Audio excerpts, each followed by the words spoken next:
เตซงอาหารไปสัวแกไว้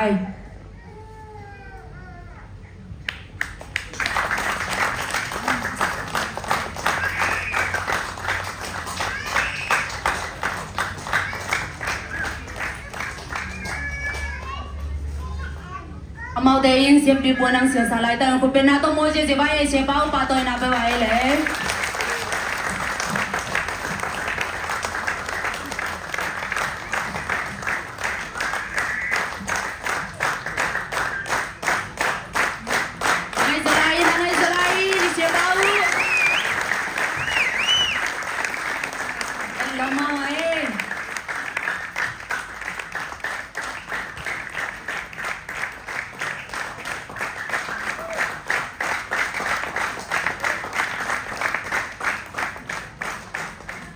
ခုချိန်မှာရပရီဝလုံခြုံပြီးချိန်တွင်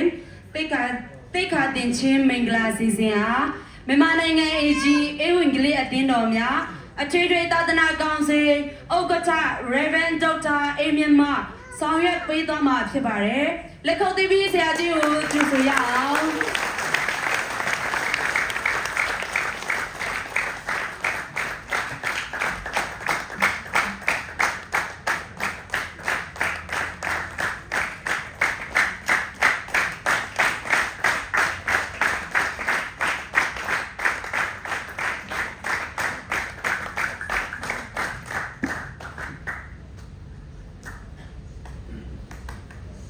Reverend Kamhaupa Pyalki Nokubado Tai Pyalki Kanhare Tozugo Sikambuya Dre Yamananga AG Ewingli Denomia Tadana Council Net Ledre Tissa Shizwaမှုတော်ဆောင်မယ်လို့တစ္ဆာဂတိပေးနိုင်ပါသလားဓမ္မကျမ်းစာကတော့ခင်ယေရှုခရစ်တော်ကိုယ်တိုင်မိန့်မာတဲ့အချက်ကတော့ကျွန်တော်သွား၍သူမျိုးတကာတို့ကိုငါတပည့်ဖြစ်စေလေခမည်းတော်သားတော်တန်ရှင်သောဝိညာဉ်တော်ဘာမှ၌နှစ်ချင်းအတိဇံပေးကြလော့Go and make disciples of all nations.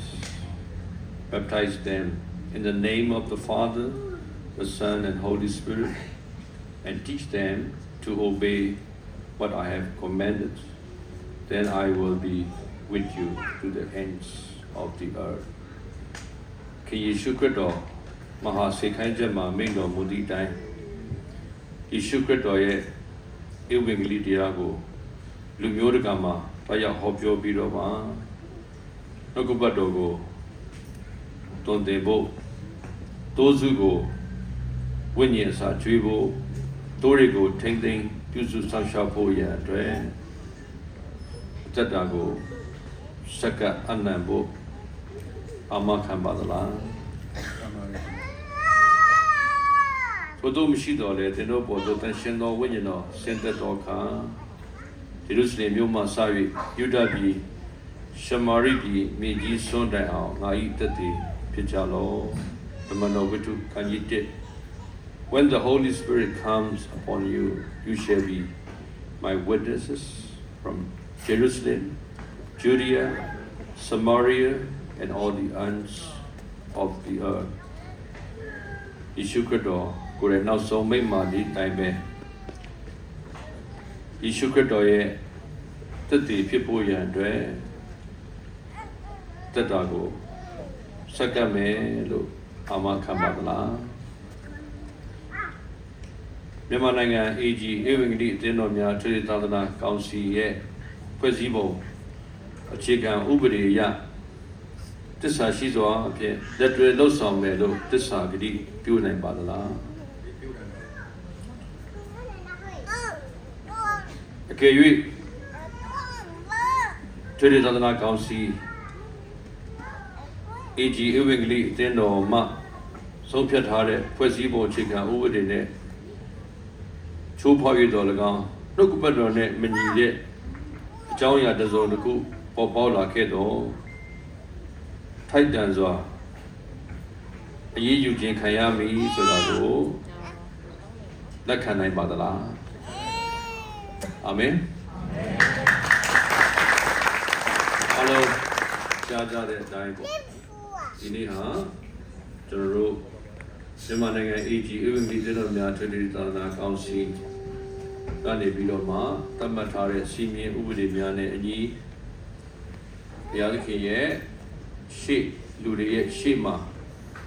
လက်တင်ခြင်းမင်္ဂလာကိုခံယူဖို့ရန်အတွက်ဆရာကမ်ဟောက်ပေါ်ကသစ္စာဂတိပြုတည်တိုင်းပဲကျွန်ုပ်ဒီထာဝရဘုရားရဲ့မှုတော်ဆောင်ဒုနေဖြစ်တော်၎င်း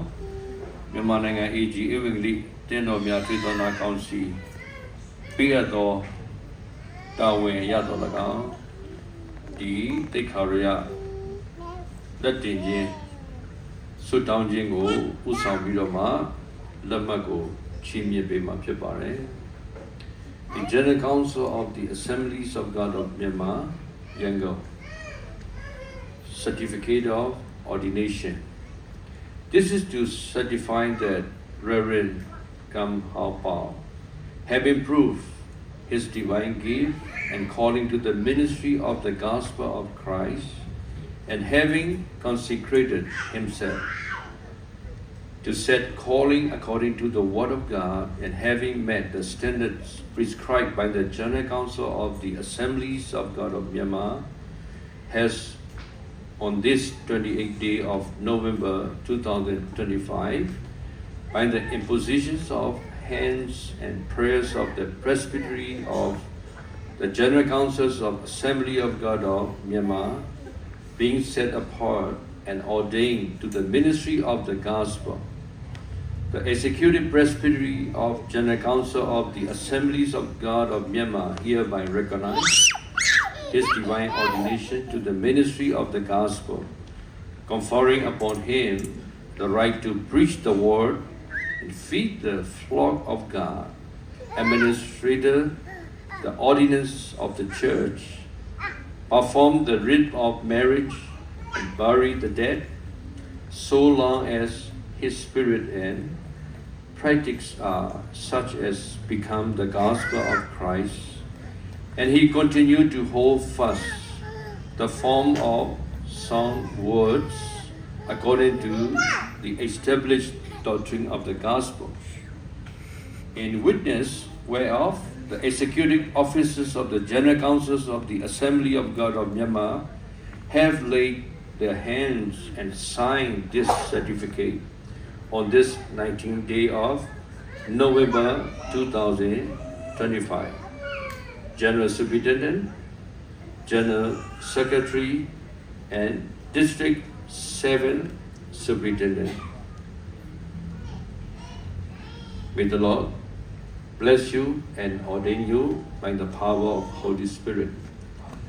Now I would like to request Reverend Kam Hao and some ordained pastor to come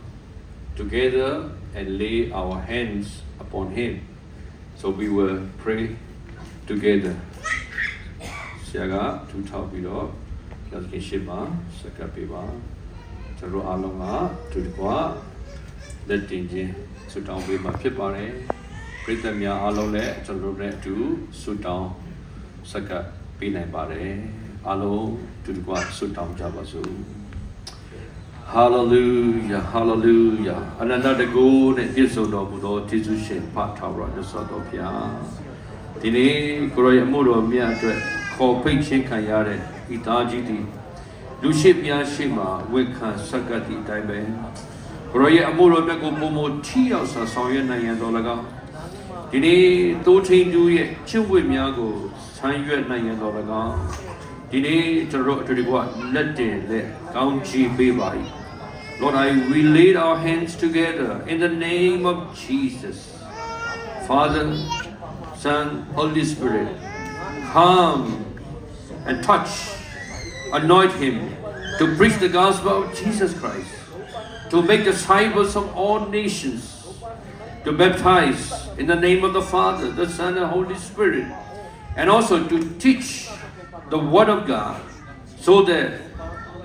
the people will obey what you have commanded. And as you promise, you will be with him.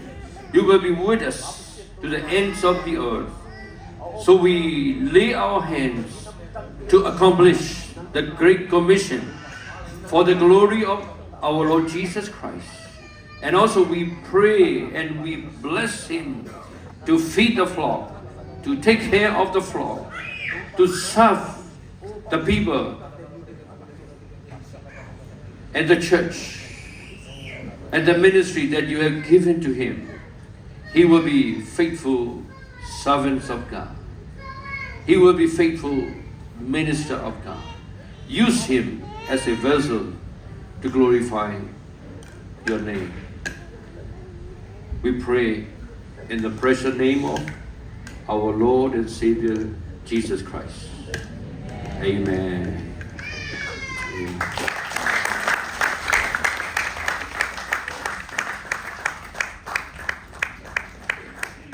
Sauli, siapa beba? Lesam, Sauli lesam beba.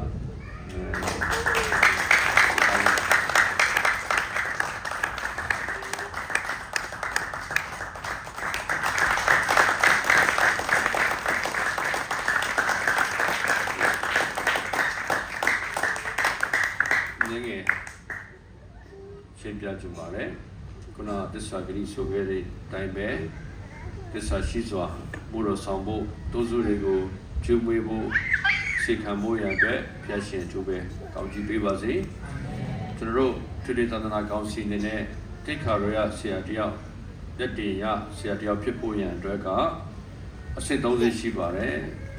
ပထမအဆင့်ကတော့ကျွန်တော်တို့အတင်းတော်ကနေပြီးတော့မှထောက်ခံပြီးတော့မှအတင်းတော်ရဲ့အမှုတော်ဆောင်တူဖြစ်ပါတယ်ဆိုပြီးမှကျွန်တော်တို့သာသနာနယ်ကိုတင်ပြရပါတယ်အဲဒီကနေသာသနာနယ်ကနေနှိုးဆော်ဆရာလက်မှတ်ထုတ်ပေးပါတယ်နှိုးဆော်ဆရာအနေနဲ့အမှုတော်ဆောင်ပြီးတော့မှသစ္စာရှိစွာနဲ့တာဝန်တွေကိုခြေပွန်းတယ်ဆိုရင်တော့တစ်ဆင့်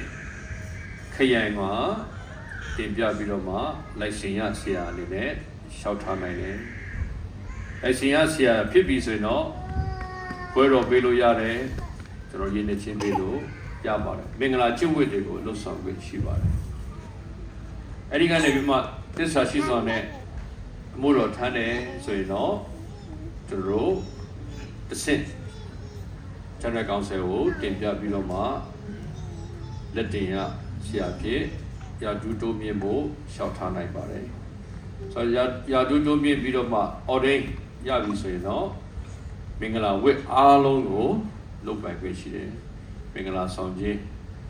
ကိုလည်းလှုပ်ဆောင်လို့ရတယ်ပြီးတော့မှကျန်တဲ့ကျင့်ဝတ်တွေလည်းအားလုံးလှုပ်ဆောင်လို့ရပါတယ်ဒီနေ့ဖခင်သခင်ရဲ့ပိဋိတ်မင်္ဂလာကိုခံယူရုံသာမကဘူးဒါကတော့ဓမ္မဝတ်ပေါ့ spiritual ဘိုင်းမှာလူရှိဘုရားရှိမှာအတည်ပြုသလို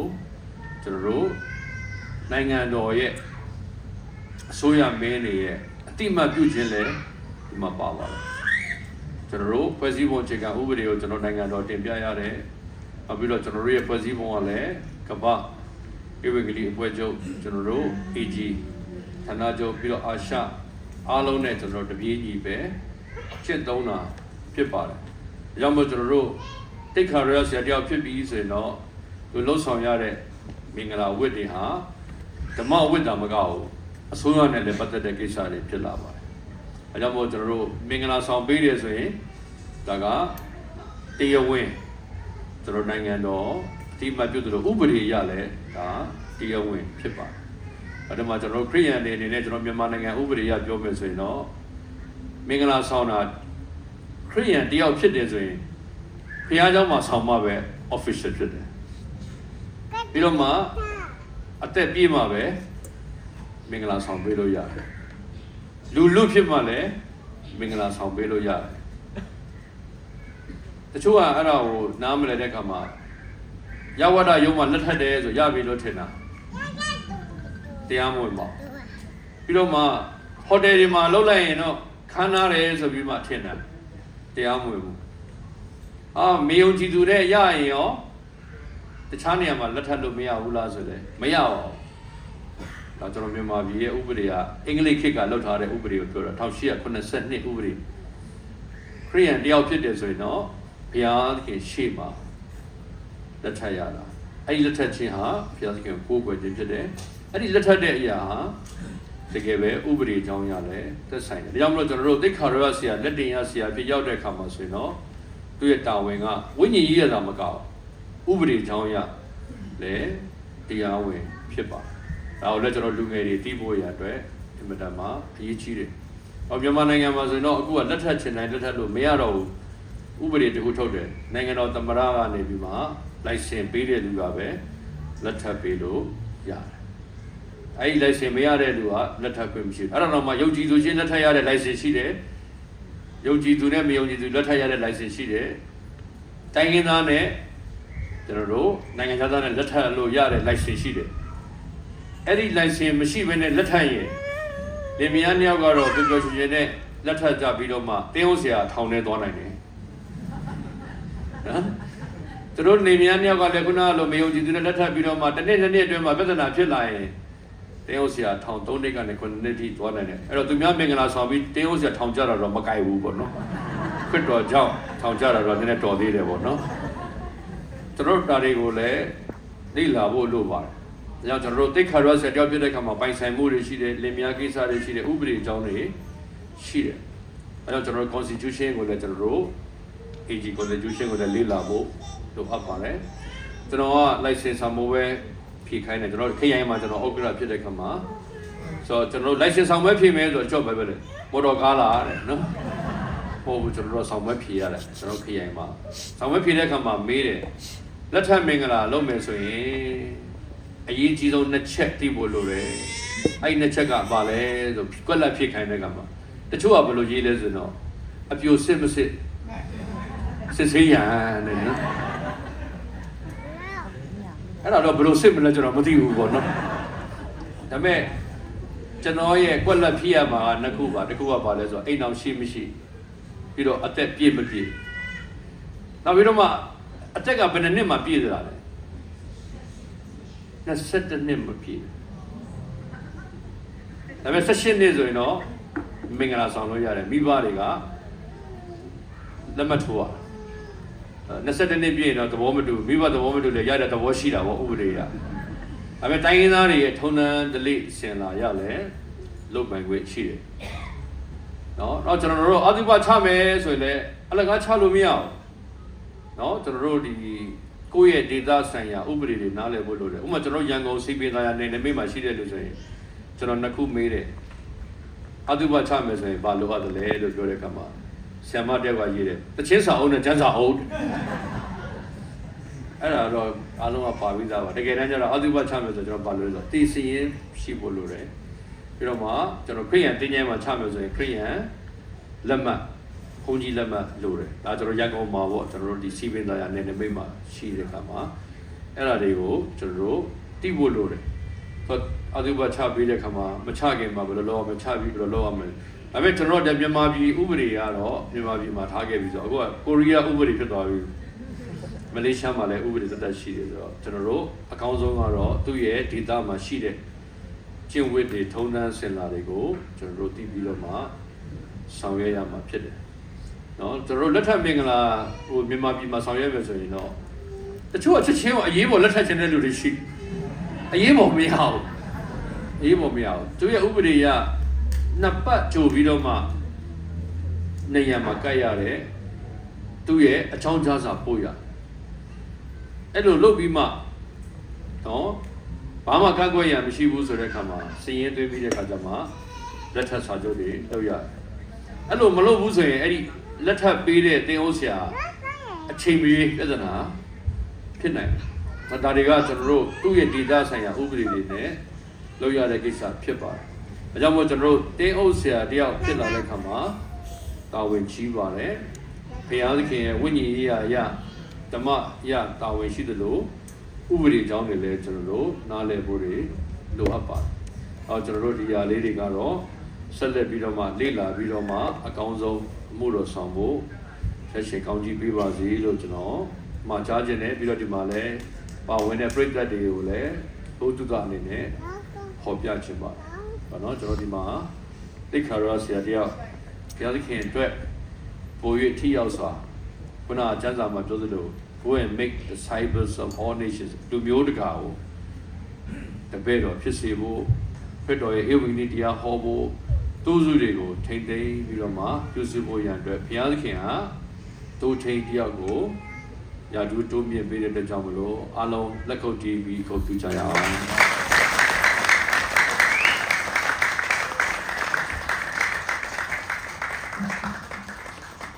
တစ်ဆက်တည်းမှာပဲတိတ်ခါရောရဆရာကာမပေါင်းမှာတည်တည်ခံပေးသွားမှာဖြစ်ပါတယ်ဆက်လက်ရွေးကျူတင်ပြင်ဆင်ပေးပါရဲ့ဒေါက်တာလုံခမ်အားကြားပါတယ် Okay, alam miglava. Siapa busuk akalin zompa. Kapan pasal ini betul. Lung dabing tu ni na ibang pian thei na di na topa yung lampi na lam kai na mo. Yung tote masana ke yung ki interviews ni na.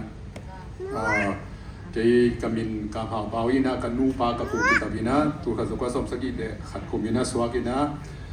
song yen lekuk Bible camp panina piang thang mo piang thagina to kita changina di tan som on kita changina college ka kita changina di college de ki khak sia le men lai siang tho sang lut mo to le lai siang tho sang college ki honte college pai sia chi ting to lai siang tho sang man to kita te college sang kaman tak changina college sang pe jang kong le mandali ani na kai na kaman kita cakap itu soal kuasa sagi lekom, November som le hari na som le li, ina Korea sudah mina tu pan puak ina tu kita ina turun, tu tengah dalam kahia, tu lah kita ina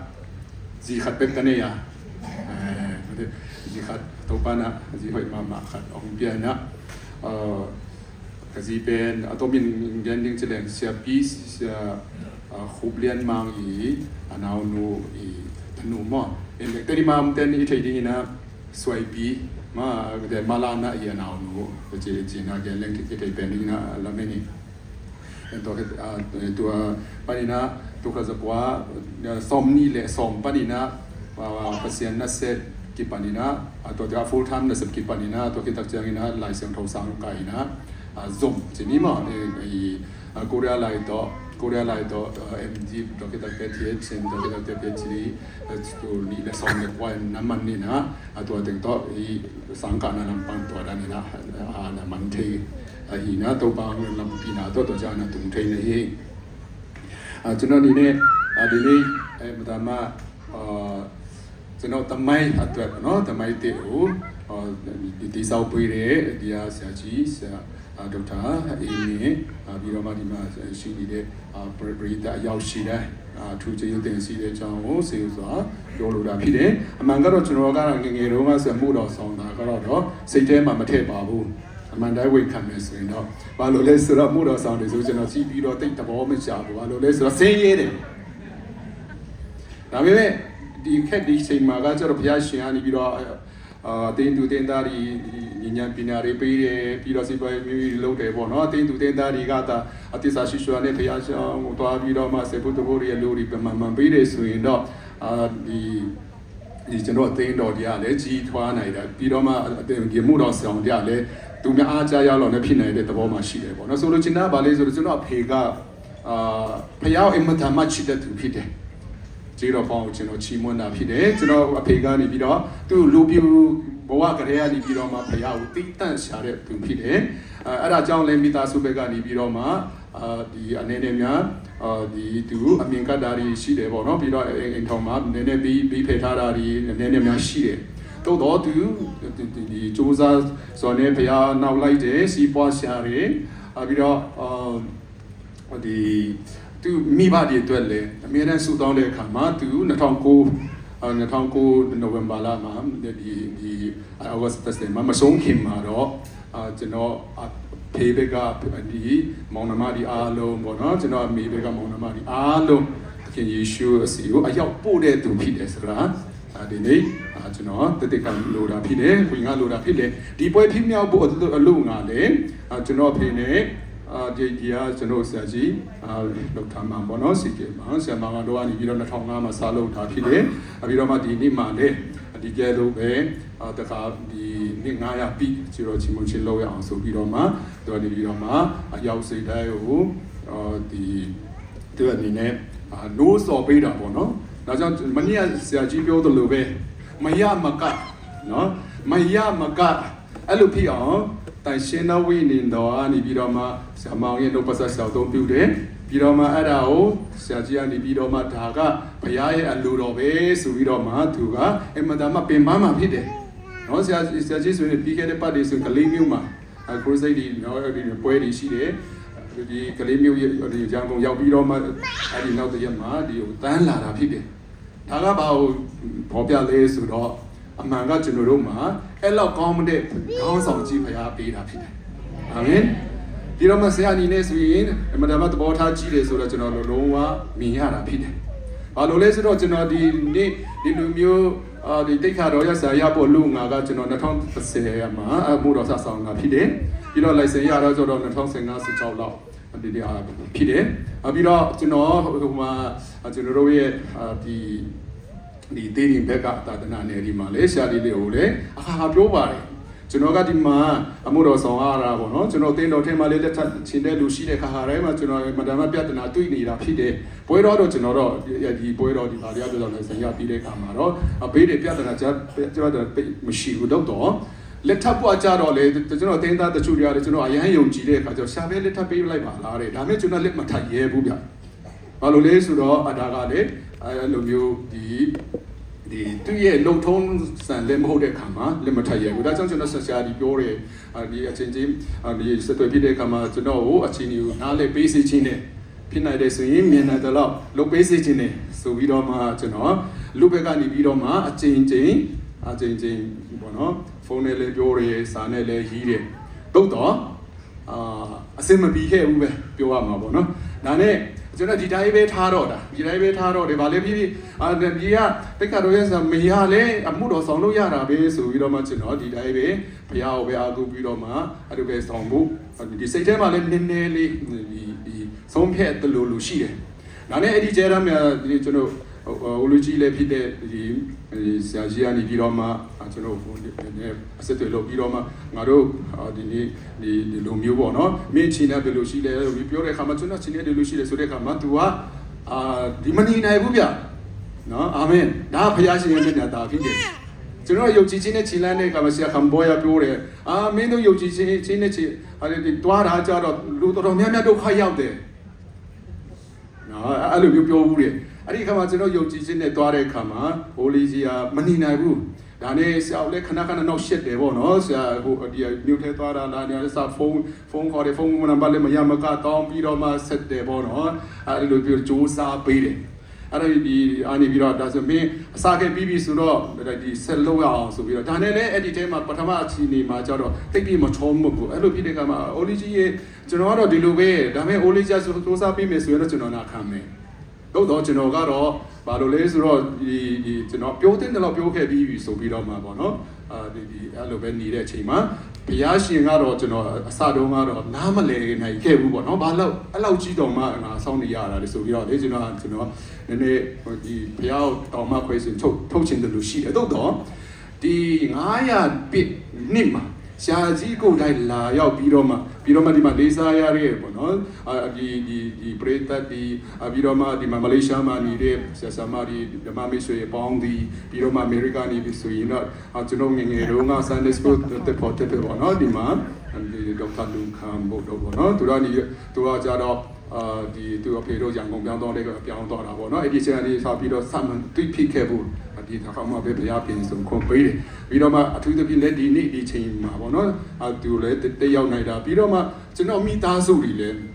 ကျွန်တော်ကိုကြီးမိသားစုနော်မိသားစုအားလုံးသူတို့စီရောက်အားလုံးပါဝင်ဖြစ်တယ်ပြီးတော့မှကျွန်တော်ညီလေးရယ်ပြီးတော့မှသူအမျိုးသမီးရယ်လည်းပါဝင်ဖြစ်တယ်ပေါ့နော်အဲ့လိုဖြစ်တဲ့အခါမှာကျွန်တော်ကအဲ့ဒီအချိန်မတိုင်ခင်မှာအဲ့လိုမျိုးဒီလက်တင်ဆရာပေါ့နော်ဒီလိုမျိုး ordination ရတယ်ဆိုရင်ကျွန်တော်မိသားစုကတယောက်မှပါချင်မှပါမှာတယောက်မှဒီကွန်ပျူ ဒီမှာဒီဟောပေါ့တက်ရောက်ပြီးတော့ personally နဲ့ပေါ့နော်တက်ရောက်ပြီးတော့မှဂုဏ်ပြုနိုင်ခွင့်ရချင်မှရမှာဖြစ်တယ်အဲ့ဒါကိုကြီးတဲ့အခါမှာဘုရားရှင်ကတော့မနေ့ကကျွန်တော်တို့တရားဟောချက်တိုင်းပဲနောက်ပြီးတော့ဆရာက music video play လုပ်တဲ့အထဲမှာဗာလေ4 days late but still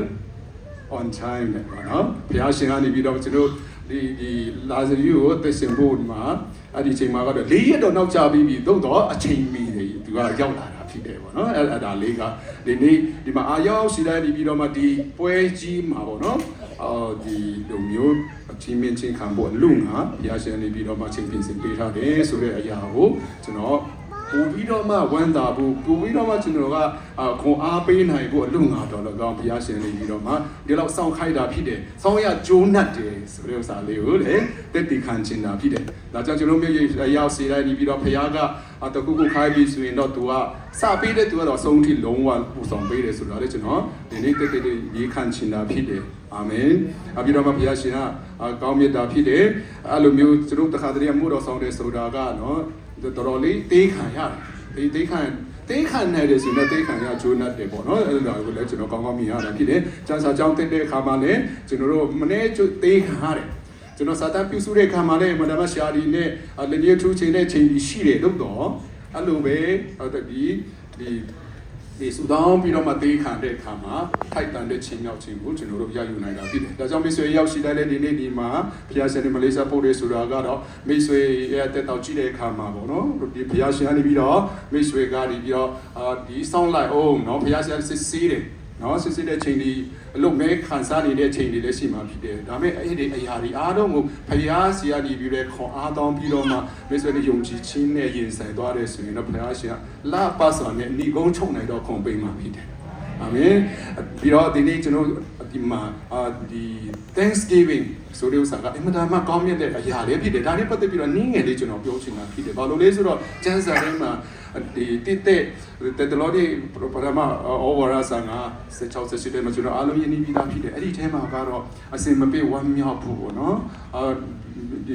ဒီရနေပြီးတော့အမတ်ဒီစူတောင်းဖို့ပေါ့နော်အဲ့လေးလူတွေနဲ့ဆိုရင်တော့ rejoice always ပေါ့နော်ပြီးတော့ pray continually ပြီးတော့ in all circumstances give thanks ဆိုပြီးတော့ဘုရားရှင်ကပြောထားတာဖြစ်တယ်အဲ့ဒီပြောထားတဲ့အရာတွေကိုဒီမူရင်းဘာသာစကားရဲ့အတိတ်ပဲပါလဲဆိုတော့အဲ့ဒါကအစင်မပြတ်လို့ရမယ့်အရာဖြစ်တယ်တဲ့ဒါကြောင့်ကြီးတော့ချီးမွမ်းတယ်ဆိုတာကဘုရားကမင်းတို့ကြီးတော့ချီးမွမ်းတဲ့ဆိုပြီးတော့အကြံပေးတာမဟုတ်ဘဲနဲ့ဒါ comment ဖြစ်တယ်အာမင်မိမထားတာဖြစ်တယ်ဆိုကျွန်တော်တို့ကလုပ်ယူရမှာဖြစ်တယ်အဲ့ဒါကြောင့်လေဒီနေ့ဒီချိန်မှာဒီကြီးတော့ချီးမွမ်းဖို့အလုံးဘုရားရှင်နေပြီးတော့မှဒီဆရာကြီးဒီဆရာမောင်ကိုပေါ့နော်ဒေါက်တာမောင်ကိုသူကမအေးနိုင်ပေါ့နော်အိမ်မပြောနိုင်ဘာနိုင်စူးစမ်းတယ်ကျွန်တော်သူ့ကြည့်တဲ့အခါအရန်အော်တယ်ဘာလို့လဲဆိုတော့သူကလုံနိုင်လုံးတယ်ဘာလို့လဲဆိုတော့ဘုရားသူဝင်တာရှိလို့ဖြစ်တယ်ဒီကျေးဇူးချီးမွမ်းဖို့လုံငါလေသူကအမှန်တမ်းနားလေတဲ့သူဖြစ်တယ်ဒါဘုရားရဲ့ comment ဖြစ်တယ်အကြံပေးတာမဟုတ်ဘူးဒါငါတို့လောက်ရမှာဖြစ်တယ်ဆိုပြီးတော့သူ့မျိုးတွေပြီးတော့မှဂမ်ငါယကိုအခြေခံပြီးတော့မှဒီလူတွေကျွန်တော်တို့အားလုံးစုပြီးတော့မှချီးမွမ်းဖို့တာသူကနေတွေးဆောင်သွားတာဖြစ်တယ်ဒါကကျွန်တော်တို့ကလောက်ရမှာဖြစ်တယ်ဘာလို့လဲဆိုတော့ကျေးဇူးတော်ချီးမွမ်းတဲ့အခါမှာဘုရားရှင်ရဲ့ရှေ့မောက်တော်ကိုကျွန်တော်တို့အရောက်ပို့ပေးတာဖြစ်တယ်အာမင်အာမင်ဒါတော့ဘုရားသူကြောက်လို့တယ်နော်အာမင်ကျွန်တော်တို့တရားဝင်ကားတဲ့ခါပေါ့လေကျွန်တော်ကလေးဒီလက်စာတင်ဖို့တဲ့ခါကျတော့အဖြေပေးပါမယ်ကျွန်တော်တတ်တဲ့ဘောရှိတယ်ပေါ့နော်ဆိုတော့ကျေးဇူးတော်ချီးမွမ်းတဲ့အခါမှာဘုရားရှိအရောက်ကိုကျွန်တော်တို့ပို့ဆောင်ပေးသွားတာဖြစ်တယ်အဲ့ဒီခါမှာဘုရားရဲ့တကားတွေကိုကျွန်တော်ဝင်ရောက်ပြီးတော့မှဘုရားနဲ့မိတ္တာကဖွေရတော့ခုံကျွန်တော်ရယူတာဖြစ်တယ်အာမင်ပြီးတော့မှကျေးဇူးတော်ချီးမွမ်းခြင်းကနေပြီးတော့မှကျွန်တော်ရဲ့အမြင်တွေကိုဖုံးပေးတာဖြစ်တယ်အာမင် gratitude opens our perspective or not change our perspectives. Gratitude produces spiritual growth and maturity. We need to yin chip or lunga, zero chimon chinga general, Eddie, ပို့ဆောင်ပေးသွားမှာဖြစ်တယ်။မေဇွန်နေပြီးတော့မှအခုမရိတ်ချက်သေးဘူးလို့လည်းခံယူချင်မှခံယူတဲ့လူလည်းရှိရမှာဖြစ်တယ်။ဝိနည်းကြီးအားလည်းကြီးထွားတဲ့တယ်လို့မကြီးထွားဘူးလို့ထိန်တဲ့လူတွေလည်းမိတ်ဆွေတွေလည်းရှိကောင်းရှိနိုင်တာဖြစ်တယ်။ကျေးဇူးတော်တာရွတ်ချီးမွမ်းပါ။ဘုရားရှင်ဝိနည်းကြီးရင့်ကျက်ခွန်ပေးမှာဖြစ်တယ်။ အာမင်ဝိနေကြီးရမှာခုံအားကြီးထွားကုန်ပေးမှာဖြစ်တယ်ပြီးတော့မှလူတွေနဲ့ဆက်ဆံတဲ့ခါမှာလည်းတာရွင့်ရင့်ကျက်တော်သူအဖြစ်ဘုရားရှင်ကပို့ဆောင်ပေးသွားမှာဖြစ်တယ်ဒါကြောင့်ဒီလူပွဲဖြစ်ဖို့အလို့ငါကအဲ့လိုမျိုးဆရာမကနေပြီးတော့မှအိုးဆောင်ပြီးတော့ကျွန်တော်တို့အားလုံးစုပြီးတော့မှလှုပ်သွားတဲ့ခါမှာအမှန်တမ်းမှသူ့ရဲ့ကောင်းကင်ဘုံမှာသူ့ဆိုရတော့အမှန်တမ်းမှကြီးတယ်ဆိုတာကျွန်တော်တို့သူရတာဖြစ်တယ်ဒါကြောင့်ဒီမှာမလေးရှားမှာရှိတဲ့မိတ်ဆွေရောက်ရှိလာတယ်သူ့အသက်တော်ကြည့်ပြီးတော့မှကျွန်တော်တို့ကရောက်ရှိလာတယ်သူ့ရဲ့ဆရာနေပြီးတင်ယူရမှာအများကြီးရှိတယ်အာမင်အာမင်သူကတဲ့နဲ့မလိုက်အောင်နော်အဲ့ဒီဆရာငိုင်းတယ်ပြောတယ်လို့ပေါ့နော်ဒီပွဲပြီးရတော့သူအေးစေးအိတ်လို့ရတော့မှာပေါ့နော်ကျွန်တော်နားလေပေးတယ်နားလေပေးတယ်ဒါကအမှန်တမ်းမှကောင်းတဲ့ရာဖြစ်တယ်ကျေးဇူးတော်ချီးမွမ်းတယ်ဆိုတာကကျွန်တော်သုံးဆောင်ဘက်မှာတယောက်ရှိတယ်တော်ကြီးတယောက်ကကျမကတော့ဘုရားရှင်ကျေးဇူးတော်ချီးမွမ်းဖို့အသက်မပေးခင်တရွေ့အသက်မသေးတဲ့ရွေးပေါ့နော်အရင်ဟိုပဲကျေးဇူးတော်ချီးမွမ်းမယ်ပေါ့နော်ตัวaman bang siam sile pasien ni te cipan athak ong piang mate kate cipan luima pang ning siama amen ตัวนั้นไอ้บอลตัดจังนะpasienจะอมเทยตัวเลยเฮaman ni te cipan na zatwam thapai lo te cipan athak ongเป็นwa pau pai amen ဒါကြောင့်ကျွန်တော်ကျေးဇူးတော်ချီးမွမ်းလိုက်တဲ့ဆိုရင်တော့ဘုရားရှင်ကနေပြီးတော့ဘုရားကကျွန်တော်ကျေးဇူးတော်ချီးမွမ်းဖို့ရအစ်မပေးသေးဘူးလေခံစားတယ်ဆိုရင်အဲ့ဒီကျေးဇူးတော်ချီးမွမ်းတဲ့အရာပဲအဲ့ဒီအရာဟုတ်ပဲပြီးတော့မှကျွန်တော်တို့တက်ခါနေဘုရားကောင်းတဲ့ဆိုပြောတယ်ဆိုတော့ဘုရားကတက်ခါချင်းအစ်တွေလည်းပေးသွားမှာဖြစ်တာအာမင်ဒါကြောင့်ဒီနေ့ဒီမှာလာရောက်ကြတဲ့မိတ်ဆွေရောက်စီတော့ကျွန်တော်တို့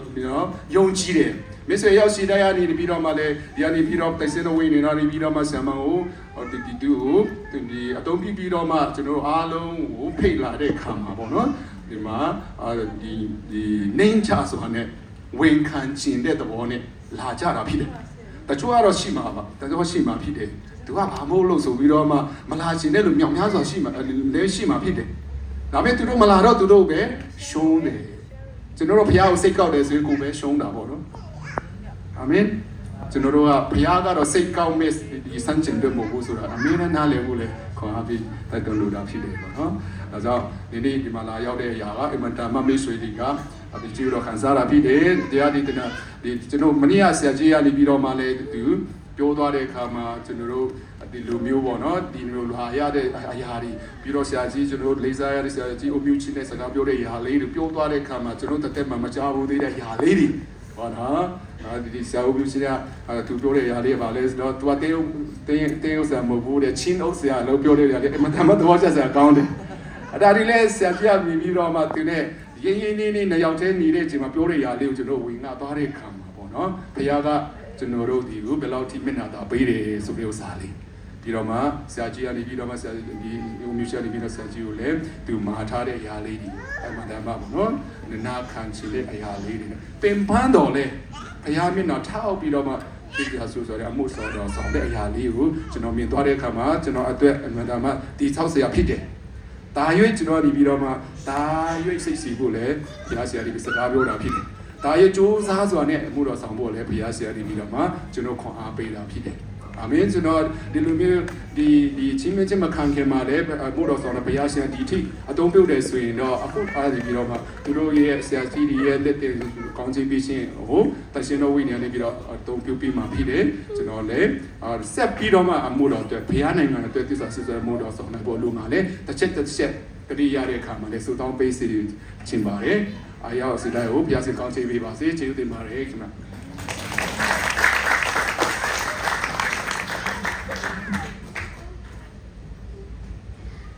Simbi potong ngacahi, isibau pasien ini sapinya tahen.